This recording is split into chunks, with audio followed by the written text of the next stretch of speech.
کہ ان کے والد گرامی رضی اللہ تعالیٰ عنہ کے عشاق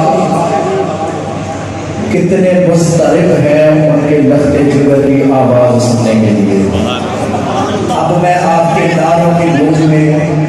ایسی شخصیت کو دعوت خطاب دینے جا رہا ہوں۔ آپ انتظامیہ والے بیٹھتے ہیں سارے، انتظامیہ والے بیٹھتے ہیں، انشاءاللہ باقی سارے بیٹھتے ہیں، بڑی مہربانی۔ مجھے تو اس مسجد کے خطیب استاد العلماء حضرت علامہ مولانا مفتی عالم شیر نقشبندی صاحب نے حکم دیا ہے، آپ کے نعروں کی گونج میں ایسی شخصیت کو دعوت خطاب دینے جا رہا ہوں جن کا سٹیج کی جانب آنا گویا کہ کوئل کا سوئے گلستان جانا، جن کا سٹیج سے چلے جانا گویا کہ بلبل کا گلوں سے بچھڑ جانا، جن کے اشارے شمشیر مومن کی کاٹ، جن کے الفاظ جگنوں کی چراغاں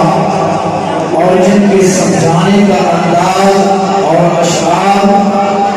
آسمانوں کے ستاروں کی روشنی کا منظر پیش کرے، جب ان تمام اجزاء کو اکٹھا کیا جائے تو جو شخصیت باعث وجود میں آتی ہے دنیا اسے لخت جگر ابراہیم خطیب الاسلام کے نام سے جانتی ہے۔ اب آپ کے نعروں کی گونج میں میں بنا تاخیر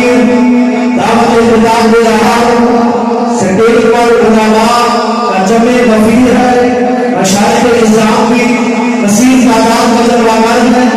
حضور کے غلام اور عشاق ابن شاہ صاحب کی پیاری آواز